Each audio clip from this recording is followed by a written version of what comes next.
মানে ধরেন ৫ বছর পর পর নির্বাচন হলো, নির্বাচনের মাধ্যমে ক্ষমতার পরিবর্তন হলো। তাতে কিন্তু রাষ্ট্রের যে গণতন্ত্রায়ন সেটা আসলে পুরোপুরি আমরা নিশ্চিত করতে পারি না। ২০০১-এ যেটা দেখেছি যে একটা রাজনৈতিক দল আমরা দেখেছি তার অ্যাবসলিউট মেজরিটি, তার মানে ২/৩ মেজরিটি নিয়ে সে সংবিধান সংশোধন করার মতো ক্ষমতা পেয়ে গেছে। ধরেন বিএনপি 40% ভোট পেয়ে লোয়ার হাউসে তো তার অনেক সিট, আপার হাউসে যদি ৪০টা হয় তার মানে হচ্ছে আপার হাউসে তার মেজরিটি আসছে না। তাহলে বিএনপি তার কাজকর্ম যদি আপার হাউসের উপরে কোনো না কোনো কাজের জন্য যদি আপার হাউসের উপরে যদি হচ্ছে গিয়ে নির্ভর করতে হয়, তাহলে বিএনপিকে কিন্তু নেগোশিয়েট করতে হবে অন্য পলিটিক্যাল পার্টিগুলোর, একটু ছাড়ও দিতে হতে একটু ছাড়ও দিতে হতে পারে, নেগোশিয়েট করতে হবে।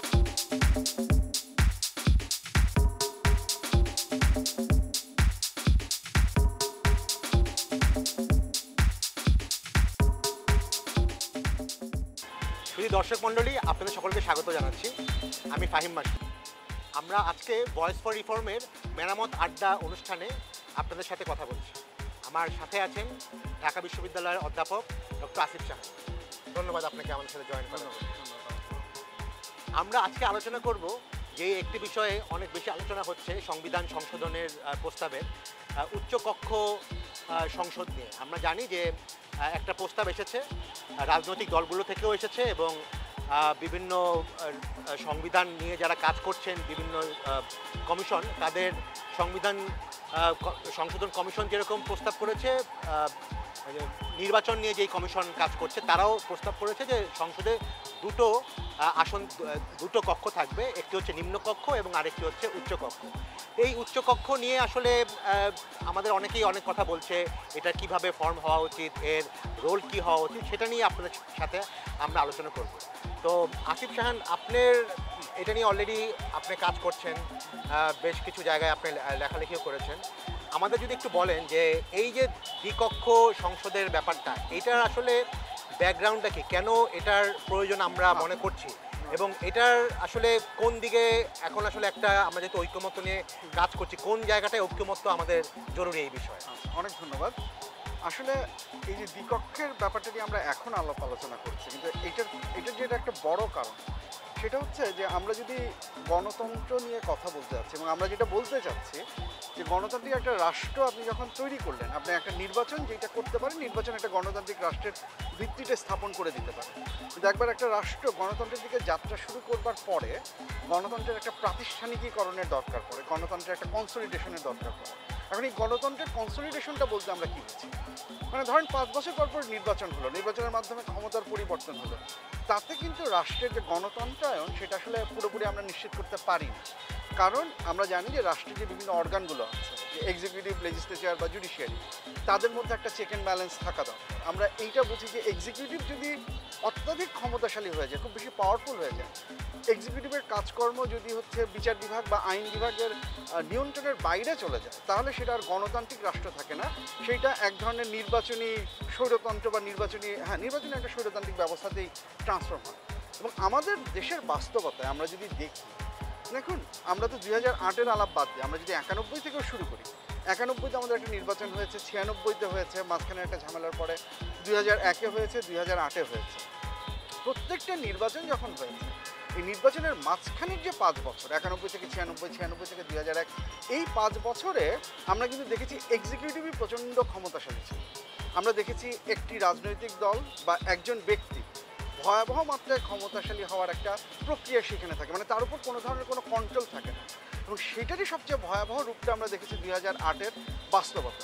তার মানে আমরা যখন এই মানে এক্সিকিউটিভের কাজকর্ম বা নির্বাহী বিভাগের কাজকর্ম বা আরও সোজা কথা বলতে গেলে সরকারের কাজকর্মকে যখন আমরা কোনো জবাবদিহিতার মধ্যে আনবো না, সেটা কিন্তু খুব বেশি স্থায়ী কোনো গণতন্ত্রের রূপ নেয় না। এবং সেটা at the end of the day আমরা গত ১৫-১৬ বছর যেটা ফেস করেছি সেই জায়গাটায় চলে যেতে পারি। এই জায়গাটায় যখন আসে, তো তাহলে হচ্ছে এখন নির্বাহী বিভাগের ক্ষমতা কমানো যায় কি, বা নির্বাহী বিভাগকে একটা নিয়ন্ত্রণের মধ্যে নিয়ে আসা যায় কি। এই নির্বাহী বিভাগের ক্ষমতাকে নিয়ন্ত্রণ করা একটা প্রক্রিয়া হচ্ছে উচ্চকক্ষ, যে আপনি লোয়ার হাউস, আপনি যখন আমরা নিম্নকক্ষ তো আসলে ওখানে বিরোধী দল থাকে, রাইট? বিরোধী দলটাও তো আসলে কিছুটা হলো জবাবদিহিতাতে রোল প্লে করতে পারে, রাইট? এখানে দুইটা জিনিস, এক হচ্ছে যে আমরা যেটা দেখেছি যে বাংলাদেশের ক্ষেত্রে আপনার আমাদের নিম্নপক্ষে যেটা হয় first pass the post. First pass the পোস্টে কি, তার মানে আপনি যখন একটা সিঙ্গেল মেজরিটি আসেন, আপনি যখন মেজরিটি পাবেন তখনই হচ্ছে কি আপনি জিতে আসছেন। মানে আরও সোজাভাবে যে বাংলাদেশের একটা কথা ছিল যে এরকম যে ধরা যাক একটা কেন্দ্রে 4 জন প্রার্থী আর ভোটার হচ্ছে 10 জন, তো একজন 1 ভোট, একজন 2 ভোট, একজন 3 ভোট, একজন 4 ভোট, 10 ভোট হয়ে গেল। তাহলে যে 4 ভোট পেয়েছে সেই জিতে, অথচ 6 জন লোকই কিন্তু তাকে পছন্দ করে। তাহলে এই যে 4 জন ভোট পেয়ে আপনি এসে জিতলেন, এতে কিন্তু হচ্ছে গিয়ে জন আকাঙ্ক্ষার একদম পুরোপুরি প্রতিফলন হচ্ছে কিনা সেটা একটা সমস্যা থেকে যাচ্ছে। দ্বিতীয়ত যে ঘটনাটা ঘটছে যে এইভাবে আমরা 2001-এ যেটা দেখেছি যে একটা রাজনৈতিক দল আমরা দেখেছি তার অ্যাবসলিউট মেজরিটি, তার মানে 2/3 মেজরিটি নিয়ে সে সংবিধান সংশোধন করার মতো ক্ষমতা পেয়ে গেছে। এবং আমাদের এটাও মনে রাখা হচ্ছে সেই রাজনৈতিক দলটা কিন্তু একটা চেষ্টা করেছিল। 1/11 যে হয়েছে তার একটা বড় কারণ হচ্ছে বিচারপতিদের বয়স সীমা 2/3 দিয়ে সেটা করা হয়েছে। আবার 2008-এ এর পরবর্তীতে তত্ত্বাবধায়ক সরকার যখন বাতিল হয়, সেখানেও কিন্তু একটি রাজনৈতিক দল অ্যাবসলিউট মেজরিটি হচ্ছে গিয়ে পেয়েছে। তো আপনি যখন এই এক কক্ষ বিশিষ্ট ব্যাপারটা থাকে, এই জায়গাটা হচ্ছে অ্যাবসলিউট মেজরিটির একটা সম্ভাবনা থাকে। দ্বিতীয় আরেকটা যেটা বড় ধরনের ঘটনা, যেহেতু আপনার 151টা হলে আপনি যে কোনো প্রস্তাব পাশ করতে পারছেন, তো বিরোধী দলের আসলে এখানে অংশগ্রহণের কোনো ধরনের মোটিভেশন থাকে না। আমি কেন পার্টিসিপেট করবো, কারণ আমার তো এখানে কোনো ধরনের ইনপুট দেওয়ার কোনো ধরনের অপরচুনিটি নেই। তাহলে বিরোধী দল সবসময় আমরা দেখে দিয়েছি তারা হচ্ছে রাজপথে আন্দোলন করতেই বেশি হচ্ছে, সংসদীয় কার্যক্রমে তাদের কোনো উৎসাহ নেই। এবং ওই যেটা বললাম যে এক্সিকিউটিভ যখন ক্ষমতাশালী, এক্সিকিউটিভ তো আমরা দেখেছি ফার্স্ট পাস দ্য পোস্টে যিনি নির্বাচিত হচ্ছেন তিনি সরকার গঠন করছেন, তিনি একই সাথে সরকার প্রধান, তিনি সংসদ প্রধান, এবং তিনি আবার ওই একই সাথে রাজনৈতিক দলের নেতৃত্ব। একই ব্যক্তি 3টা ভূমিকা নিচ্ছেন, একই ব্যক্তি এক্সিকিউটিভ এবং লেজিসলেটিভের হেড হিসেবে কাজ করছেন। এবং তাহলে তো হচ্ছে কি আসলে আমার এখানে তারপর কোনো ধরনের জবাবদিহিতা নিশ্চিত করার কোনো ধরনের উপায় থাকে না। এখন আপার হাউসটা হচ্ছে এই জায়গায় গুরুত্বপূর্ণ এই কারণে আপার হাউস যদি আবার এখানে বড় প্রশ্ন যেটা চলে আসে, আপার হাউসটা আমরা কীভাবে তৈরি করব, মানে যে জায়গাটা হচ্ছে সবচেয়ে গুরুত্বপূর্ণ। যেমন অলরেডি যতদূর আমি জানি বিএনপির পক্ষ থেকে যে 31 দফার মধ্যে আপার হাউসের ফর্মুলা দেওয়া হয়েছে, সেখানে কিন্তু লোয়ার হাউসে যেরকম প্রপোর্শন থাকবে সিটের, একই প্রপোর্শনে থাকবে আপার হাউসে। তাহলে আসলে পার্থক্যটা হওয়ার পরিষ্কার হচ্ছে না। মানে এখানে একটা জিনিস হচ্ছে কি, বিএনপির ইনিশিয়াল যে ধারণাটা ছিল, বিএনপি আপার হাউসকে আসলে কোনো রোল দিতে চায়নি। বিএনপির শুরুর দিকে ধারণা ছিল যে হচ্ছে গিয়ে বিভিন্ন জ্ঞানীগুণী ব্যক্তি, বিভিন্ন কি বলবো প্রফেশনাল লোকজন যারা কখনোই আইন প্রণয়নে ভূমিকা রাখতে পারেন না, তারা যাদের হয়তো ইলেকশনে জিতে আসার পর্যায়ে রাইট সম্ভাবনাও কম, তারা একটা ভূমিকা রাখবে। এই ভূমিকাটাও কিন্তু আবার বিএনপি খুব পরিষ্কার করে। আমরা এই ভূমিকার ব্যাপারে হয়তো একটু পরে কথা বলবো, কারণ আগে হচ্ছে নির্বাচনের ব্যাপারটা ইম্পর্টেন্ট। সো বিএনপির দিক থেকে ওটা আমরা পাইনি। দ্বিতীয়ত খুব সম্ভবত এই ঐকমত্য কমিশনের যেই ওই যে ফিল ইন করা যে অপশনগুলো, সেখানে বিএনপি বলেছে যে এরকম আসনের ভিত্তিতে হতে পারে। আসনের ভিত্তিতে হলে আসলে কী হয়, ধরা যাক আমরা দেখেছি যে বিএনপি লাস্ট ইস্যুতে 201টা আসন পেয়েছে, এরকম কিছু একটা হবে, 193 বা 201।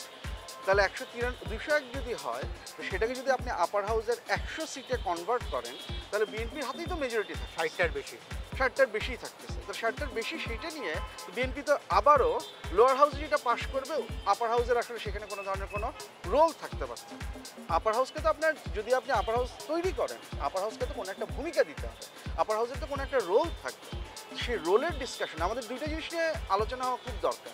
একটা হচ্ছে আপার হাউসের গঠনটা কীরকম হবে, আর দুই হচ্ছে আমি আপার হাউসকে যখন গঠন করবো, আপার হাউসকে আমি কী রোলটা দিই। যেমন বিকল্প যে প্রস্তাবটা, দেখুন আপার হাউসে এটা আপনি বিভিন্নভাবে করতে পারেন। আমরা বিভিন্ন দেশে বিভিন্ন প্রক্রিয়া দেখেছি। সিঙ্গেল ট্রান্সফারেবল ভোট হচ্ছে একটা সিস্টেম, আপনার হচ্ছে গিয়ে আমরা যেটাকে প্রপোর্শনাল রিপ্রেজেন্টেশন বলি, সেটারও ক্লোজ লিস্ট, ওপেন লিস্ট একটা সিস্টেম। আবার হচ্ছে মানে অনেকের জন্য একটু বোঝার জন্য যে প্রপোর্শনাল রিপ্রেজেন্টেশন বলতে যেটা বোঝানো হচ্ছে, সেটা হচ্ছে ইলেকশন একটাতেই হবে, একটাই ইলেকশন হবে, যেটা নিম্ন কক্ষের যেই ভোটের যে প্রপোর্শন, সিটের প্রপোর্শন না, ভোটের মানে ভোটাররা যাদেরকে ভোট দিয়েছে, যেই পার্টিকে যত ভোট পেলো, সেই প্রপোর্শনেই আপার হাউসে অতগুলি সিট ওই পার্টিকে দেওয়া। রাইট। তো এখানে একটা কথা আছে, এখানে একটা ছোট্ট কথা আছে, এখানে ওপেন লিস্ট ক্লোজ লিস্টের একটা ব্যাপার আছে। মানে যেটা আমরা আমি এটা এক্সপ্লেইন করছি। মানে একটা যেটা হবে যে লেটসে 100টা আসনের আপার হাউস, যেটা কনস্টিটিউশনাল রিফর্ম কমিশন যেটা বলছে। সো আমাদের দলগুলো যখন লোয়ার হাউসের জন্য তাদের পার্টি নমিনেট করবে, একই সাথে তারা আপার হাউসের জন্য 100 জনের একটা লিস্টও দিয়ে দিই যে আমরা যদি জিতি তাহলে হচ্ছে এই 100 জন থেকে হচ্ছে গিয়ে আমরা আপার হাউসে বসাবো। আচ্ছা, এখন এই 100 জনের টপ যতজন হয় সেই হিসাবে নাকি তখন তারা চুজ করবে এই 100 জনের মধ্যে এইটা তাদের ক্লিয়ার না এখনো ক্লিয়ার না। এটা দুটোই হতে পারে, দুটোই গ্রহণযোগ্য, যে আমি যেভাবে লিস্ট করলাম সেই লিস্ট অনুযায়ী দিব, অথবা আমি 100 জন দিচ্ছি এখান থেকে আমি যে কোনো যতজন। আচ্ছা, এখন এটা হবে কিভাবে? তো ধরা যাক যেমন আমি বিএনপির হিসাবে আসি। বিএনপি 2001 সালের নির্বাচন, সো যে 193 বা 200 গোটা তো তার লোয়ার হাউসের, তার পার্সেন্টেজ অফ ভোট ছিল 40%, একটু উপরে। এর মানেটা হচ্ছে যে সারা বাংলাদেশে আমরা 100% যে টোটাল কাস্টেড ভোট তার 40% গিয়েছে হচ্ছে বিএনপি। এখন প্রপোর্শনাল রিপ্রেজেন্টেশন অনুযায়ী আপার হাউসে 100 সিটের মধ্যে বিএনপির তাহলে আসনের সংখ্যা হবে 40। এখন বিএনপি তার সেই লিস্ট থেকে যে 100 জনের লিস্টে আগেই দিয়েছে, সেখান থেকে হচ্ছে গিয়ে বিএনপি 40 জনকে, সেটা ক্রমানুসারে হতে পারে বা যেভাবে হোক, এই 40 জন তার আপার হাউসে বসবে। তো দ্বিতীয়ত যদি জামাত বা এনসিপি যাই হোক, তার যে পার্সেন্টেজ অফ ভোট, সে হয়তো লোয়ার হাউসে সে সিট পেয়েছে 20টা, কথার কথা, কিন্তু তার পার্সেন্টেজ অফ ভোটও হচ্ছে 20%, এরকম হতেই পারে। হ্যাঁ, তো সেই হিসেবে 20% হিসেবে সে লোয়ার হাউসে 20টা সিট পাবে। আপার হাউসে কিন্তু ওই 100টা সিটের মধ্যে এখন সে 20টা সিট পাবে, যেহেতু তার টোটাল ভোট হচ্ছে 20%। এটা একটা সমতাও দেয় যে একটা পার্টি সারা বাংলাদেশে প্রচুর মানে ভোট পেয়েছে, কিন্তু যে ফার্স্ট দ্য পোস্টের কারণে সে হেরে তার সিটের সংখ্যা কম হয়ে যাচ্ছে। তার ফলে পার্টিটা জনপ্রিয়, কিন্তু পার্টিটার হচ্ছে কোনো ধরনের রোল প্লে করার কোনো ভূমিকা থাকছে না। সো এইটা হচ্ছে গিয়ে আমরা যখন আপার হাউসে পিয়ারের কথা বলি, আমরা ইন জেনারেল এই জিনিসটাকে বুঝি যে এইখানে এইভাবে টোটাল যেটা আমি যেটা বুঝলাম সেটা হচ্ছে মেইন পারপাসটাই হচ্ছে এক ধরনের কিছুটা জবাবদিহিতা এবং কিছুটা চেক অ্যান্ড ব্যালেন্সের একটা ব্যাপার। রাইট। আরেকটা যেটা হচ্ছে যে ধরেন যদি এইভাবে করা হয়, ধরেন বিএনপি 40% ভোট পেয়ে লোয়ার হাউসে তো তার অনেক সিট, আপার হাউসে যদি 40টা হয়, তার মানে হচ্ছে আপার হাউসে তার মেজরিটি আসছে না। তাহলে বিএনপি তার কাজকর্ম যদি আপার হাউসের উপরে কোনো না কোনো কাজের জন্য যদি আপার হাউসের উপরে যদি হচ্ছে গিয়ে নির্ভর করতে হয়, তাহলে বিএনপিকে কিন্তু নেগোশিয়েট করতে হবে অন্য পলিটিক্যাল পার্টিগুলোর, একটু ছাড়ও দিতে হতে পারে, নেগোশিয়েট করতে হবে। তার মানে এখন থেকে এক্সিকিউটিভ সে যা ইচ্ছে তাই করবে, সেই ঘটনাটা ঘটবে। মানে জিনিসটাকে আরেকভাবে দেখেন, আমরা সংবিধান সংশোধনের বিষয়টাকে চলে আসি। এখন দেখেন, আমি আওয়ামী লীগেরটা নিয়ে এসে করি, যেমন আওয়ামী লীগ তো 230টা আসন নিয়ে আসে, 230টা আসন আপনার লোয়ার হাউসে 166টা লাগে, তার মানে আপনার প্রায় 64টা সিট আপনার অ্যাবসলিউট মেজরিটি থেকে বেশি, আপনি খুব আরামে করতে পারেন। এখন যদি সিস্টেমটা এরকম হতো, আপার হাউস হবে এবং 2 হাউসের 2/3 আপনার হচ্ছে গিয়ে ইসে করতে হবে, এনশিওর করতে হবে সংবিধান সংশোধনের জন্য। ধরা যাক শুধু আমরা যদি এইটুকু আসি, আওয়ামী লীগের ভোটের পার্সেন্টেজ ছিল হচ্ছে 48%, লাস্ট ইলেকশন 2008 যেটা দিয়ে আওয়ামী লীগ সংবিধান সংশোধন করলো। তাহলে এখন যেটা হবে, আপার হাউসে আওয়ামী লীগের সিটের সংখ্যা হচ্ছে 48, লোয়ার হাউসে আওয়ামী লীগ অ্যাবসলিউট মেজরিটি দিয়ে সংবিধান সংশোধন করে ফেলবে। আপার হাউসে এসে যেহেতু 100-র মধ্যে তার 66টা লাগবে, আওয়ামী লীগ কিন্তু আর সংবিধান সংশোধন করতে পারছে না, কারণ তার 48টা আসন আছে। তাহলে তাকে আইদার জাতীয় পার্টি তখন ছিল, জাতীয় পার্টির কাছে যেতে হবে বা বিএনপির কাছে যেতে হবে। আপনার যদি মনে থাকে 2009-10 এটা নিয়ে যখন আলাপ আলোচনা হয়েছিল, বিএনপি কিন্তু জাতীয় পার্টি কিন্তু আওয়ামী লীগের সাথে পুরোপুরি একমত হয়নি কেয়ারটেকার গভর্নমেন্টটাকে বাতিল করবার জন্য। বিএনপি তো কোনোভাবেই একমত ছিল না। তার মানে হচ্ছে এই 48 থেকে 66 হওয়ার জন্য মাঝখানে যে 18% যে গ্যাপ, আওয়ামী লীগ কিন্তু সেই গ্যাপটা ফিল আপ করতে পারতো না। যদি আওয়ামী লীগ সেই গ্যাপটা ফিল আপ করতে না পারতো, তাহলে এই কনস্টিটিউশন যে চেঞ্জ করে তত্ত্বাবধায়ক সরকার বাতিল করে দেওয়া, যার ফল যেটা হচ্ছে the beginning of all the crisis, all the authoritarian rule, fascist rule, যাই বলেন না কেন আপনি, সেটাকে কিন্তু আপনি অঙ্কুরেই বিনষ্ট করে দিতে পারেন। কিন্তু সেক্ষেত্রে ইম্পর্টেন্ট হচ্ছে যে তাহলে ভোটের পার্সেন্টেজটা, বাট যদি বিএনপি যেটা বলছে সেটা যদি হয়, ভোটের পার্সেন্টেজ যদি হয়, তাহলে কি হবে? তাহলে আওয়ামী লীগের ওই 230টা, তাহলে আওয়ামী লীগের আসন সংখ্যা দাঁড়াতো 69টা। তাহলে কিন্তু আওয়ামী লীগ খুব ইজিলি আবারও আপার হাউসে সে কনস্টিটিউশন অ্যামেন্ডমেন্ট করে ফেলতে পারে, কারণ 66টা লাগে, তার আছে 69টা। কাজে আপনি যদি বিএনপির যে প্রস্তাবটা যে আমি আসনের সিট অনুসারে আপার হাউসে দিব, তাহলে কিন্তু আপনি স্ট্রাকচারগত কোনো পার্থক্য হতো না। আপনি আবারও সেই কেয়ারটেকার গভর্নমেন্ট বাতিল করতে পারতেন, কোনো নেগোসিয়েশনের চান্স ছিল না, কোনো অ্যাকাউন্টেবিলিটি ছিল না। সেই কারণে ভোটের পার্সেন্টেজ অনুযায়ী যেই ব্যাপারটা, সেইটা বরং হচ্ছে কি অনেক বেটার। বাট এখন যেটা হয়তো বিএনপির পক্ষ থেকে বলা হতে পারে, যেহেতু তারাই হয়তো ভাবছে যে লোয়ার হাউসে মেজরিটি তারা পাবে, এখন যদি কোনো কারণে আপার হাউসের মেজরিটি যেই দল গভর্ন করছে হুম। তাদের যদি না থাকে হুম। তাহলে কি এটা রাষ্ট্র পরিচালনায় ডে টু ডে কোনো বড় ধরনের ইস্যু তৈরি হতে পারে That's- কিনা? that's a very এটা good অনেক point. ক্ষেত্রে বলে যে একটা ইনস্টেবিলিটি তৈরি করবে। Right that's a very good point. এখন এইখানে চলে আসতেছে হচ্ছে কি আপনি আপার হাউসকে কি রোল দিন, রোলটা কি? রোলটা দিচ্ছে। এখন আমরা যেমন আপার হাউসের দুইটা রোল, আমি যদি রোলটাকে ব্রডার ওয়েতে দুইটা ভাগে ভাগ করি, একটা হচ্ছে তার লেজিসলেটিভ রোল থাকতে পারে, একটা হচ্ছে কি তার ওভারসাইট রোল থাকতে পারে। আগে লেজিসলেটিভ রোল আসে, কারণ আপনি যেটা বললেন মানে এখন ইনস্টেবিলিটি তৈরি হবে কখন? ধরা যাক লোয়ার হাউসে একটা দলের সংখ্যাগরিষ্ঠতা আপার হাউসে নাই, তাহলেই তো হচ্ছে গিয়ে পার্থক্যটা হবে। এখন এরকম একটা পরিস্থিতিতে যদি ঘটনাটা এরকম হয়, প্রথমত আরেকটা বলি, যতটুকু সব দেশেই সরকার গঠন হয় আসলে লোয়ার হাউসের উপর লোয়ার হাউসের উপর ওইখানে কিন্তু কোথাও না, আমার না। জানা মতে আপার হাউসের সরকার গঠনে বা অনাস্থা ভোটে আপার হাউস কখনো রোল প্লে করে না। ওয়েস্টমিনিস্টার লোয়ার হাউসের উপরেই আমরা এখানে আপনি যে প্রবলেমটা বলছেন সেটা হবে কখন? কারণ লোয়ার হাউস কোনো একটা বিল পাস করলো, আপার হাউসে যদি ওই দলের মেজরিটি না থাকে তাহলে হচ্ছে গিয়ে সে বিলটা পাস করতে পারলো না, তাহলে সরকার তার কাজ করতে পারতেছে না। মানে লেটস অ্যাজিউম আবারও ওই যে 201টা বা বিএনপির আসনের বিএনপি আপার হাউসে লোয়ার হাউসে হচ্ছে সর্বোচ্চ, আপার হাউসে তার 40%, তাহলে 51 তার লাগবে যে কোনো একটা বিল পাস করতে। যেহেতু 51 হচ্ছে না, এরকম হতেই পারে যে আপার হাউসে 51% নাই, সো বিএনপি লোয়ার হাউসে যাই পাস করতেছে আপার হাউস সেটাকে ব্লক করে দেয়। এরকম হলে ইনস্টেবিলিটি হবে। এই যে এটাকে আমরা বলি যে দুইটা হাউসেরই যদি একটা লেজিসলেটিভ রোল থাকে, এটাকে আমরা বলি কনগ্রুয়েন্স, যে দুইটা হাউসকেই রোল প্লে করতে হবে। এখন আমাদের কনস্টিটিউশনাল রিফর্ম কমিশন কিন্তু এটার একটা সলিউশন দিয়েছে।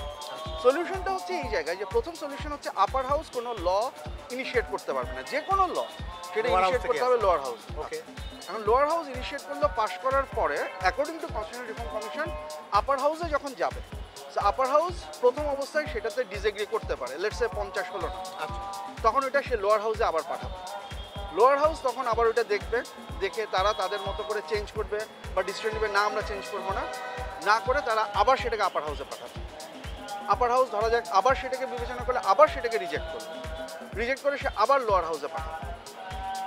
এই থার্ড টাইমে এসে যেটা হবে যে আপার হাউস যা বলবে সেটা গ্রহণযোগ্য না, lower house will have the final say. Okay, মানে লোয়ার হাউসের ভূমিকাটাই গুরুত্বপূর্ণ।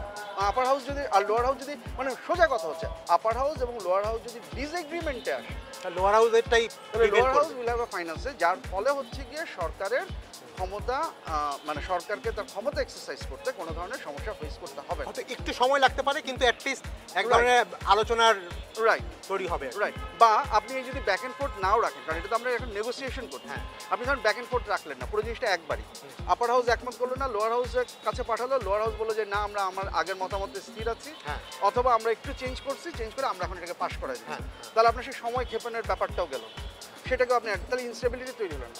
বাট এখানে একটা ব্যাপার আছে, এটা আমার ব্যক্তিগত ধারণা, যে আমরা একটু একটা জিনিস চিন্তা করতে পারি যে সরকারের যেগুলো রেগুলার বিল, আপনার ধরা যাক হচ্ছে কি আমার কৃষি বিল, হ্যাঁ, তারপরে ধরা যাক আমার সোশ্যাল সেফটি নেটের জন্য বিল, এই যে আপনার রেগুলার অ্যাক্টিভিটিস যেগুলো, এগুলোর ক্ষেত্রে lower house will have the final এই ব্যাপারে কোনো দ্বিমত নেই।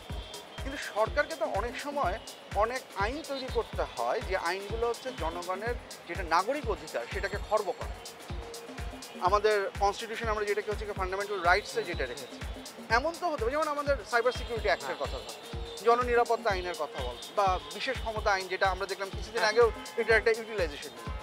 এইরকম কোনো কিছু যদি সরকার তৈরি করার চেষ্টা করে, সরকার যদি সিরিয়াসলি নাগরিকের অধিকার কেড়ে নেওয়ার জন্য কোনো একটা বিল বা এমন একটা বিল তৈরি করলো, এবং এটা হয়তো জাতীয় নিরাপত্তার জন্য দরকার হতেও পারে, হতেও পারে। সো এই ক্ষেত্রে আমার সাজেশন হচ্ছে যে নর্মাল যেগুলো ডে টু ডে বিল গভর্নমেন্টের অ্যাক্টিভিটিস, সেগুলোর জন্য lower house will have the final say. কিন্তু যেগুলো এরকম নাগরিকের অধিকার কেড়ে নেবে, সেইটার ব্যাপারে মেবি আপার হাউসের কোনো একটা রোল থাকা উচিত। মানে সেখানে হয়তো আপনি সিম্পল মেজরিটি রাখতে পারেন, অথবা ওই যে ব্যাক অ্যান্ড ফোর্থ যেটা কনস্টিটিউশনাল রিফর্ম কমিশন বলেছিল, সেই রকম কোনো ব্যাক অ্যান্ড ফোর্থে হচ্ছে কি আপনি নিয়ে যেতে পারেন। এইখানে আপার হাউসের একটা সে থাকা উচিত। মানে আমার কথা হচ্ছে আপনি যদি নাগরিকের অধিকার হরণ করতেই চান, তাহলে দুইটা হাউসেই এগ্রি করতে হবে যে হ্যাঁ এই সিচুয়েশনে নাগরিকের অধিকার হরণ করা দরকার। মানে এটা হচ্ছে যুক্তি। দ্বিতীয় যেটা আছে অলরেডি কনস্টিটিউশনাল রিফর্ম কমিশন যখন অ্যামেন্ডমেন্ট হবে, মানে কনস্টিটিউশনাল অ্যামেন্ডমেন্ট, তখন কিন্তু দুই হাউসই আপনার অ্যাবসলিউট মেজরিটি দেয়। এটা আমি এগ্রি করি, এটার সাথে ইনস্টেবিলিটির সম্পর্ক না, এটা একটা জাতীয় ঐক্যমত্যের দরকার আছে। অ্যাবসলিউটলি। সো সো সেইটা করতে পারে। আর রিয়াজ কমিশন আরেকটা কথা বলেছে, সেটা হচ্ছে ট্রিটি যেগুলো, ন্যাশনাল যে ট্রিটিগুলো, যে ট্রিটিগুলো এর মধ্যে আমাদের মানে আন্তর্জাতিক আন্তর্জাতিক ট্রিটি, এর মধ্যে কিছু ট্রিটি তারা বাদ দিয়েছেন যেগুলো হয়তো জাতীয় নিরাপত্তার স্বার্থে হয়তো আলোচনা করা সম্ভব হবে না। এছাড়া যে ট্রিটিগুলো সেগুলো আবার দুই হাউসে উত্থাপন করে পাশ করেন। So I think this is fair যে এখানে আসলে ইনস্টেবিলিটির কোনো সম্ভাবনা থাকছে না। সো ইনস্টেবিলিটির সম্ভাবনাটাকে আমরা এইভাবে রোধ করতে পারি, এটা একটা অফকোর্স আমার মনে হয় উদ্দেশ্যটা অফকোর্স ভালো। এখন এটাকে হয়তো কিছু টেকনিক্যাল ডিটেইল হয়তো আলোচনার মধ্য দিয়ে এটা অ্যাবসলিউটলি সমাধান করা যেতে পারে। আরেকটা হচ্ছে যে যেটা নিয়ে ওভারসাইটের ব্যাপারে, তো সেইটার ব্যাপারে যেমন একটা ব্যাপার আছে যে কিছু লাইক দুর্নীতি দমন কমিশন বা অন্যান্য জায়গাতে যারা কমিশনার হেড এগুলি অ্যাপয়েন্ট করার ব্যাপারে কি আসলে আপার হাউসের রোল থাকা উচিত কিনা আপনি ব্যক্তিগতভাবে কি মনে করেন? আমি মনে করি থাকা উচিত। মানে এখন যেটা হচ্ছে যে এখন যে রোলের কথা কনস্টিটিউশনাল রিফর্ম কমিশন বলছে, এইটা হচ্ছে অনেকটা ট্যাসিট রোল, মানে খুব প্রকাশ্য না। মানে বিষয়টা হচ্ছে এরকম যে এখন বলা হচ্ছে যে পরিচালনা করা হবে একটা ন্যাশনাল কনস্টিটিউশনাল কাউন্সিল বা বাংলা কি হবে জাতীয় এনসিসি যেটাকে বলা হয়, যেটা বলা সেটার মাধ্যমে, মানে যেগুলো আসলে অ্যাপয়েন্টমেন্ট যেগুলো রাইট। আগে এনসিসির গঠনের ক্ষেত্রে ওনারা 9 সদস্যের কথা বলেছেন। এর মধ্যে রাষ্ট্রপতি, প্রধান বিচারপতি এই দুইজন থাকছেন, প্রধানমন্ত্রী থাকছেন, বিরোধী দলীয় নেতা থাকছেন, তারপরে হচ্ছে লোয়ার হাউসের স্পিকার অ্যান্ড ডেপুটি স্পিকার, আপার হাউসের স্পিকার, ডেপুটি স্পিকার। তাহলে আপার হাউস থেকে কিন্তু অলরেডি ওনারা প্রপোজ করছেন কেউ না কেউ থাকবে। হ্যাঁ হ্যাঁ হ্যাঁ, এটা তার মানে আপার হাউসের এখানে একটা ওই ট্যাসিট রোলের কথা যেটা সেটা বলছি। বাট এইখানে একটা জিনিস আমার একটু খেয়াল আমার করা উচিত, আমার ব্যক্তিগত ধারণা, যে আমরা এই যে যেখানে এই অ্যাপয়েন্টমেন্টগুলোর কথা বলা হচ্ছে এর মধ্যে কিন্তু দুই ধরনের অ্যাপয়েন্টমেন্ট আছে। এই যে আপনি অ্যান্টি কারাপশন কমিশনের কথা বললেন, হিউম্যান রাইটস কমিশনের কথা বললেন, এইখানে হচ্ছে কি আপনার ইলেকশন কমিশন আছে, পাবলিক সার্ভিস কমিশন আছে, লোকাল গভর্নমেন্ট কমিশন আছে, office of the controller auditor general, যেটা আবার সারপ্রাইজিংলি কনস্টিটিউশনাল রিফর্ম কমিশন এটাকে আবার এটার মধ্যে রাখেনি, কিন্তু এটা আসা উচিত, এটা একটা এই ইনস্টিটিউশনসগুলো হচ্ছে ইনস্টিটিউশনস অফ অ্যাকাউন্টেবিলিটি। এদের কাজই হচ্ছে মানে আপার হাউস, এরা তো গভর্নমেন্টের এক্সিকিউটিভ বডির পার্ট, গভর্নমেন্টের এক্সিকিউটিভ বডি না, ইনফ্যাক্ট এরা হচ্ছে ইনস্ট্রুমেন্ট। মানে ধরেন আপনি আপার হাউসের মেম্বার, আপনার কাজ হচ্ছে এক্সিকিউটিভকে অ্যাকাউন্টেবল রাখা। এখন এক্সিকিউটিভকে যে আপনি অ্যাকাউন্টেবল রাখবেন, আপনার ইনস্ট্রুমেন্ট, আপনার হাতে কি ইনস্ট্রুমেন্ট আছে, আপনি কোথা থেকে ইনফরমেশন পাবেন, কোথা থেকে তথ্য পাবেন, আপনাকে আপনার তথ্য পাওয়ার আপনার হচ্ছে ইনস্ট্রুমেন্ট হিসেবে ইউজ করতে হবে এই ইনস্টিটিউশনগুলো। এগুলো তো লেজিসলেটিভের হাতেরই হচ্ছে ইনস্টিটিউশন, যেগুলোকে লেজিসলেটিভ ইউজ করে এক্সিকিউটিভকে অ্যাকাউন্টেবল রাখে। অনেকে বলছেন যে এনসিসিতে অপোজিশনের সংখ্যা বেশি হয়ে যাচ্ছে কম্পোজিশনে। আমার ব্যক্তিগত ধারণা যদি হয় তাতে আমি সমস্যা দেখি, এই কারণে যে এটা তো সরি অপোজিশনেরই ইনস্টিটিউশন। অপোজিশনে একটা আর্মি চিফের ব্যাপারটা আমি এইটা আসছে যে আমাদের ওইটা ক্লিয়ার করতে হবে। আর্মি চিফ এইটা এনসিসির হাতে থাকার কোনো মানে কারণ এইটা ডাজেন্ট মেক এনি সেন্স যে একটা সরকার চলবে, সেই সরকারের সময় আর্মি চিফ বা ডিফেন্সের অন্যান্য চিফ যারা সেটা নিয়োগ দিবেন হচ্ছে অপোজিশনের লোকজন হিসেবে করে, ইট ডাজেন্ট মেক সেন্স। এইটা ওইখান থেকে সরাই নেওয়া উচিত এবং খুব স্পষ্ট করে বলে দেওয়া উচিত যে এনসিসি কাজ করবে শুধুমাত্র আপনার এই ইনস্টিটিউশনস অফ অ্যাকাউন্টেবিলিটি, যাদের কাজ হচ্ছে এক্সিকিউটিভের অ্যাকাউন্টেবিলিটি এনশিওর করা, তাদের অ্যাপয়েন্টমেন্ট করার ক্ষেত্রে। আচ্ছা, এখন এখানে একটা তো হচ্ছে আপনার ট্যাসিট রোল যেটা বললাম, ধরা যাক যেটা আমি বললাম যেটা অপোজিশনের প্রাধান্য থাকলে সমস্যা হওয়া উচিত না, কিন্তু আমরা জানি আমাদের পলিটিক্যাল কালচার কী। সো এইখানে একটা জিনিস হতেই পারে যে হয়তো কেউ রাজি নাও হতে পারে যে না শেষ পর্যন্ত কেন অপোজিশন হেভি থাকবে, মানে এনসিসির স্ট্রাকচারটা হয়তো খুব একটা আমরা একটা হতে পারে এনসিসি স্ট্রাকচার নিয়ে আলাপ আলোচনা করে আমরা একটা সমাধানে আসতে পারি, অথবা যদি না আসতে পারি তখন হচ্ছে যে আমরা এই রোলটা দিয়ে দিতে পারি আপার হাউস। ওকে, যেহেতু আপার হাউস প্রপোর্শনাল রিপ্রেজেন্টেশনে আছে, তাহলে আপার হাউসে তো আর হচ্ছে গিয়ে এক্সিকিউটিভের দায়িত্বে যে পলিটিক্যাল পার্টি সে তো ডমিনেট করতে পারবে না। So as a result of that সে যাকে চাচ্ছে তাকেই নিয়োগ দিবে, এটা তো আর সম্ভব হবে না। মানে দেখুন বাংলাদেশে এখনকার সময় যে বাস্তবতা বা আমরা গত 20 বা আগে থেকে যেটা দেখে আসছি, এই প্রত্যেকটা বডির হেড বা মেম্বারদের নিয়োগ দিয়েছেন হচ্ছে সরকারি দল, এবং সরকার প্রধানই হচ্ছে গিয়ে ব্যক্তিগত। তার ফলে তো ইনস্টিটিউশনগুলো তার কাজ করতে পারে। এটাকে তো আপনাকে থামাতে হবে, এটা না থামালে তো যে আমি যেটা শুরুতে বলছিলাম যে আপনি গণতন্ত্রে ইলেকশন করলেন কিন্তু এই 5 বছর আপনি মোটেও এক্সিকিউটিভের অ্যাকাউন্টেবিলিটি এনশিওর করলেন না, তাহলে তো কোনো লাভ হবে না। সো যদি আমরা এনসিসিতে এগ্রি না করি, যদি আপার হাউসে আসে, তাহলে আপার হাউসে আমরা এমন এবং যেটা বোধহয় একটা অভিযোগ ছিল যে এখানে অনির্বাচিত ব্যক্তিদের প্রাধান্য আছে এনসিসিতে, তো তাহলে যদি আপার হাউসে হয় তাহলে তো কেউই অনির্বাচিত না। সেটা- কারণ তারা তো নির্বাচনের মাধ্যমেই রাইট, সেটাও থাকতে হবে। যদিও এনসিসিতে সবাই হ্যাঁ, যাই হোক, হ্যাঁ। সেটা যদি আমি বাদও দিই, আপার হাউসে যখন আসছে, বাট সেখানেও এগেইন আবার জিনিসটাকে একটা সেফগার্ড দিতে হবে যেন সরকার যা চাচ্ছে, যাকে যাচ্ছে সেই যেন নিয়োগ না পায়। সেক্ষেত্রে একটা প্রপোজাল হতে পারে যে আপার হাউসে আপনি সুপার মেজরিটির মাধ্যমে 60 ভোট, সুপার মেজরিটি মানে 60% অফ ভোট। আচ্ছা, আমরা এগেইন সংখ্যাটা নিয়ে আমরা একটু আচ্ছা, নাড়াচাড়া আচ্ছা, করতে পারি, যে হ্যাঁ। 60 না করে 55 করলেন, আচ্ছা, আচ্ছা। বা আপনি অ্যাবসলিউট মেজরিটি যেতে পারেন, হোয়াট এভার ইট ইজ। আচ্ছা। আমরা এইটা নেই, বাট আপার হাউসকে এই রেসপন্সিবিলিটিটা আমরা দিতে পারি। এইটা হলে হচ্ছে কি আপার হাউসের এই রোলটা চলে আসছে, যে ইনস্টিটিউশনাল অ্যাকাউন্টেবিলিটির ক্ষেত্রে আপার হাউসের একটা ইম্পর্টেন্ট রোল থাকতেছে। বাট আরেকটা রোল আছে এবং যেটার উপরে আমাদের বারবার জোর দিতে হবে। দেখুন, যেহেতু আপার হাউসে পিয়ার, তার ফলে আপার হাউসের স্ট্যান্ডিং কমিটি যেগুলো হবে, পার্লামেন্টারি স্ট্যান্ডিং কমিটি যেগুলো, এই পার্লামেন্টারি স্ট্যান্ডিং কমিটিগুলোর কম্পোজিশন খুব ইন্টারেস্টিং হবে। কারণ আপনি লোয়ার হাউসে যখন পার্লামেন্টারি স্ট্যান্ডিং কমিটি হয়, পার্লামেন্টারি স্ট্যান্ডিং কমিটিতে আপনি যে সদস্যদের নিয়োগ দেন সেটা তো হয় হচ্ছে গিয়ে সিটের সিটের অনুযায়ী। অনুযায়ী, তাহলে সেটা সবসময় সরকারি দলের প্রাধান্য থাকে। যদি হয়তো কেউ বিরোধী দলের মানে চিফ হতে পারে কোনো হতে পারে। তারপরেও আপনি তো ফাইনাল আচ্ছা, ডিসিশনটা তো হ্যাঁ, এখানে। হ্যাঁ। লোয়ার হাউস, আপার হাউসে কিন্তু সেটা হবে না। না হওয়ার সম্ভাবনা বেশি।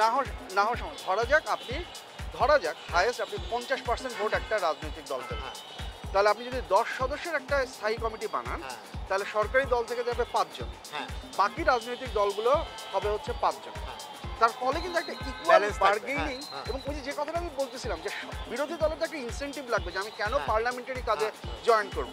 যখন ব্যাপারটা এইরকম দাঁড়াবে যে আপনার সরকারি দলের অ্যাকাউন্টেবিলিটি রাখার জন্য নেগোশিয়েট করতে হচ্ছে অপোজিশনের সাথে, তাহলে অপোজিশনের তো একটা ইনসেন্টিভ আছে যে আমি এই কারণে পার্লামেন্টারি প্রসিডিউরে অংশগ্রহণ করতে পারি, আমি এই কারণে পার্লামেন্টারি প্রসিডিউরে অংশগ্রহণ করতে পারি কারণ আমি election commission, anti corruption commission, এখানে যারা আছে তাদের নিয়োগ দেওয়া আমার ভূমিকা আছে, আমি এই কারণে পার্লামেন্টে অংশগ্রহণ করবো কারণ এগুলো হচ্ছে আমার ইনস্ট্রুমেন্ট, এগুলো দিয়ে আমি হচ্ছে গিয়ে এবং এক্সিকিউটিভ, এটা ইন এ সেন্স সরকারকে তো লং টার্মে হেল্পই করতে হবে। সরকারকে লং টার্মে হেল্প করছে। এবং আরও মজার ব্যাপার যেটা, যে ধরা যাক বিএনপি, আমরা ধরে নিচ্ছি বা অ্যাজাম্পশন একটা বিএনপি এই টার্মে জিতবে, ধরা যাক বাংলাদেশের ভোট তো maximum anti incumbency, so there is a pretty good possibility হয় নেক্সট ইলেকশনে বা তার ইলেকশনে বিএনপি ক্যান লুজ। হ্যাঁ, সো তখন কিন্তু বিএনপি তো একটা প্রতিষ্ঠিত পলিটিক্যাল পার্টি, তার তো আমরা জানি যে 30% ভোট তো সে সবসময়ই পেয়ে আসছে।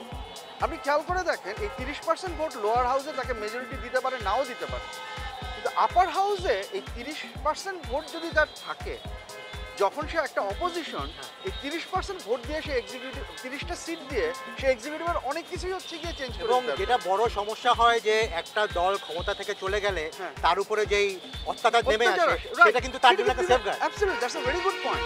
যে তখন ধরা যাক এরকম একটা সিচুয়েশন হলো, তার যদি 30টা সিট থাকে এবং হিউম্যান রাইটস কমিশনের যে মেম্বার, তাকে দিয়ে কিন্তু এই 30 জনের যে কোনো একটা রিপোর্ট লেখাতে পারে, আপনি দেখেন অপোজিশনের উপরে কী হচ্ছে, সেইটা দিয়ে সে পাবলিক হিয়ারিং ডাকতে পারে, পাবলিক হিয়ারিং ডেকে পুলিশকে সে ডেকে এনে পুলিশ আইজিপিকে সে ওইখানে সরাসরি প্রশ্ন করতে পারে, হিউম্যান রাইটস কমিশনের হেডকে সে সরাসরি অ্যাকাউন্টেবল রাখতে পারে আপনারা কেন কোনো ব্যবস্থা নিচ্ছেন কিনা।